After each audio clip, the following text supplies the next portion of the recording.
ഇന്നത്തെ ഏറ്റവും പുതിയ വീഡിയോയിലേക്ക് ഇവർക്കും സ്വാഗതം. കഴിഞ്ഞ ആഴ്ച തിയേറ്ററുകളിലേക്ക് എത്തിയ 2 മലയാളം സിനിമകളുടെ ഏറ്റവും പുതിയ ബോക്സ് ഓഫീസ് ട്രാക്കിംഗ് റിപ്പോർട്ട്, ഒപ്പം തന്നെ കേരള കളക്ഷൻ എസ്റ്റിമേറ്റ് റിപ്പോർട്ടെല്ലാം തന്നെയാണ് വീഡിയോയിലൂടെ പ്രേക്ഷകരിലേക്ക് എത്തിക്കുന്നത്. അതിൽ ആദ്യത്തേത് ഹലോ മമ്മി കളക്ഷനാണ്. കഴിഞ്ഞ ആഴ്ച തിയേറ്ററുകളിലേക്ക് എത്തിയ horror comedy fantasy entertainer cinema മികച്ച അഭിപ്രായങ്ങളാണല്ലോ വ്യാഴാഴ്ച തിയേറ്ററുകളിലേക്ക് എത്തിയപ്പോൾ നേടിയെടുത്തത്.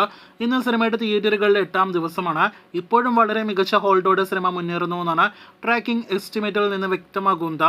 സിനിമയ്ക്ക് ഇന്നലെ ഇതേ സമയം 14 ലക്ഷത്തിന് മുകളിലാണെങ്കിൽ ഇന്ന് 15 ലക്ഷത്തിന് മുകളിലാണ് കേരള ട്രാക്കിംഗ് ഗ്രോസ്. പ്രതിദിനം ഏറ്റവും കുറഞ്ഞത് 30 ലക്ഷത്തിലേറെ ഗ്രോസ് കളക്ഷൻ നേടിയെടുത്ത് ദിവസങ്ങളിലടക്കം മുന്നേറുന്ന സിനിമയുടെ ആകെ കേരള ട്രാക്കിംഗ് മാത്രം 2 കോടി പിന്നിട്ടിരിക്കുകയാണ്. സിനിമയുടെ ആകെ കേരള ഗ്രോസ് കളക്ഷൻ 3 കോടിയിലേക്ക് എത്തപ്പെട്ടിട്ടുണ്ടാകുമെന്നാണ് നിലവിൽ നാം പ്രതീക്ഷിക്കുന്നത്. കൃത്യമായി കേരള കളക്ഷൻ നമ്മുടെ ട്രാക്കേഴ്സ് അപ്ഡേറ്റ് ചെയ്തിട്ടില്ല. അതേസമയം ചിത്രത്തിന്റെ വേൾഡ് വൈഡ് കളക്ഷൻ എസ്റ്റിമേറ്റ് കണക്കുകൾ വന്നിട്ടില്ല. സിനിമയുടെ കേരള ഷെയർ 1,50,00,000 ലക്ഷത്തിലേക്ക് മുന്നേറുന്നു. കാത്തിരിക്കൂ ഹലോ മമ്മിയുടെ കൂടുതൽ ബോക്സ് ഓഫീസ് റിപ്പോർട്ടുകൾക്ക്. കഴിഞ്ഞ ആഴ്ച മലയാളത്തിൽ നിന്നും ഒരു അവാർഡ് സിനിമ കൊടുത്ത് തിയേറ്ററുകളിലേക്ക് എത്തിയിരുന്നു. പ്രഭയായി നനച്ചതെല്ലാം എന്ന പേരിൽ മലയാളത്തിൽ റിലീസ് ചെയ്ത ഓൾ വി ഇമാജിനസ് ലൈറ്റ് എന്ന പേരിൽ ഇതിനോടകം തന്നെ ക്യാൻ ഫിലിം ഫെസ്റ്റിവലിലടക്കം പ്രദർശിപ്പിച്ച സിനിമയ്ക്ക് പ്രതിദിനം ഏറ്റവും കുറഞ്ഞത് 2 ലക്ഷത്തിനടുത്ത് കേരള ട്രാക്കിംഗ് ഗ്രോസ് ഉണ്ട് എന്നാണ് ഇപ്പോൾ പ്രേക്ഷകരെ അറിയിക്കാനായിട്ടുള്ളത്. സിനിമയുടെ കേരള ട്രാക്കിംഗ് ഗ്രോസ് മാത്രം ആകെ 10 ലക്ഷം പിന്നിട്ടിരിക്കുകയാണ്.